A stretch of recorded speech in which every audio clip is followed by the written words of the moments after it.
Hello friends, मेरा नाम जसप्रीत कौर है और मैं गुड़गांव बेस्ड साइकोलॉजिस्ट हूँ। आज इस वीडियो में हम बात करेंगे प्री मैरिटल कंसल्टेशन की। ऐसी कंसल्टेशन जो शादी से पहले की जाती है, कौन कौन करवा सकता है। लड़का अकेला आ सकता है जानने के लिए कि कौन से ऐसे फैक्टर्स हैं जिनको दिमाग में रखते हुए वो संबंध के बारे में सोच सकता है। सिमिलरली लड़की भी अकेली आ सकती है, अगेन यही जानने के लिए कि कौन कौन सी ऐसी बातें हैं जिनका मैं ध्यान रखूं जब मैं अपना पार्टनर ढूंढ रही हूँ। या एक ऐसा कपल जो कुछ सालों से डेट कर रहे हैं एक दूसरे को और अब सोच रहे हैं कि ये डेटिंग अब ख़त्म करते हैं, अब शादी की तरफ बढ़ते हैं। या एक तीसरी कैटेगरी ऐसी होती है जिसमें बहुत ही फॉर्मल सेटअप है, मे बी आप वेबसाइट या ऑनलाइन किसी प्लेटफॉर्म से आपको दूसरी प्रोफाइल के बारे में पता चला है जैसे, और वो लोग एक कंसल्टेशन लेने आ रहे हैं।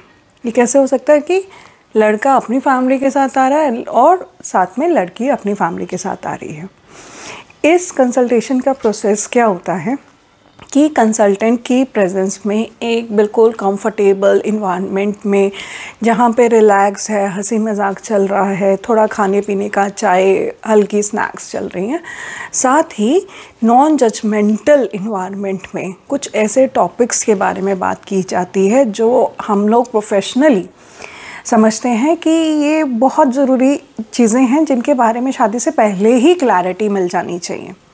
देखिए, अभी प्रैक्टिस में भी देखा गया है और आप लोगों ने खुद ने भी एनालाइज़ किया होगा कि आजकल जो न्यूली मैरिड कपल्स होते हैं उनमें आपस में बहुत सारे इश्यूज़ आ रहे हैं। टॉलरेंस उतना रहा नहीं है, फैक्टर्स बहुत सारे चेंज हो गए हैं। पहले जो ट्रेडिशनली एक सेट सिलेबस चला आ रहा था जिसमें कि लड़का यही काम करेगा, लड़की यही काम करेगी, लड़की ऐसे ही रहेगी, सास ससुर के साथ रहेगी, या बहुत सारी चीज़ें हम लोग प्रिज्यूम करके चलते थे कि ये तो होंगी ही। अब वैसा नहीं है। इस बदलते हुए टाइम के साथ खुद को मैच करने के लिए और खुद की प्रोबेबिलिटी बढ़ाने के लिए कि हमारी शादी सही चल जाए, ठीक है, जल्दी से डाइवोर्स ना हो। इवन आप लोगों ने देखा होगा कि आजकल डाइवोर्सेस के केसेस भी बहुत जल्दी आ जाते हैं। स्टार्टिंग फर्स्ट ईयर में ही हो जाता है, बहुत सारे लोगों का कुछ महीने में ही हो जाता है। अगर आप बात करके पूछो तो आपको लगता है कि ये तो कुछ ऐसा मसला था जिसके बारे में आप पहले बात ही कर लेते हैं। और आपको अगर ऐसा लग रहा है कि ये डील ब्रेकर है या इस चीज़ के चलते हुए ये शादी आगे निभ नहीं सकती है, तो आप पहले ही उसमें नहीं स्टेप करते ना। तो इस चीज़ को कवर अप करने के लिए प्री मैरिटल कंसल्टेशन आती है, जहाँ पे कंसल्टेंट खुद भी दोनों पार्टी से कुछ क्वेश्चंस पूछेगा। अब ये क्वेश्चंस कैसे हैं? ये क्वेश्चंस होंगे उनके हेल्थ को लेके।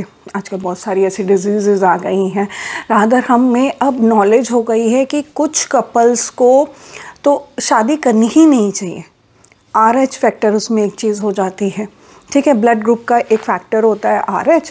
अगर वो आप दोनों में इनकम्पैटिबल है तो आगे बच्चे होंगे ही नहीं, सर्वाइव ही नहीं कर पाएंगे अगर कंसीव भी हो जाएंगे, है ना। अगर हमें ये नॉलेज है तो हम क्यों ना इसके बारे में पहले ही बात कर लें। सिमिलरली अगर लड़का और लड़की जॉब कर रहे हैं, ठीक है, उनकी क्या एक्सपेक्टेशन है कि वो फाइनेंशियली कितना कंट्रीब्यूट करेंगे गृहस्थी को। लड़का कितना करेगा, लड़की करेगी नहीं करेगी तो कितना करेगी। ये तो फाइनेंसेस की बात हो गई। इसी में घर के कोर्स को लेके क्या चलेगा, घर का भी एक गृहस्थी भी तो चलनी है ना, घर भी मैनेज होना है। आजकल घर मैनेज करना in itself is a big task.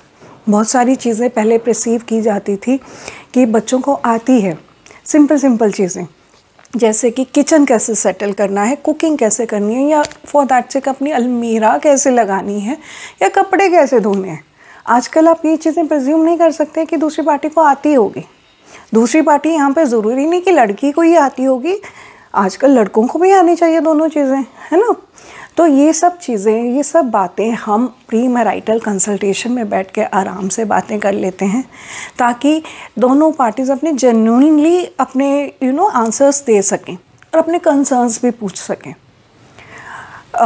इसी को ध्यान में रखते हुए अगर आपको प्री मैरिटल कंसल्टेशन बुक करनी है तो आप नीचे कमेंट्स में लिखे हुए नंबर पे जाके व्हाट्सअप कर सकते हैं और मेरी टीम आपको अप्रोच करेगी जिसमें कि वो आपको डिटेल बताएगी कि क्या प्रोसेस रहता है।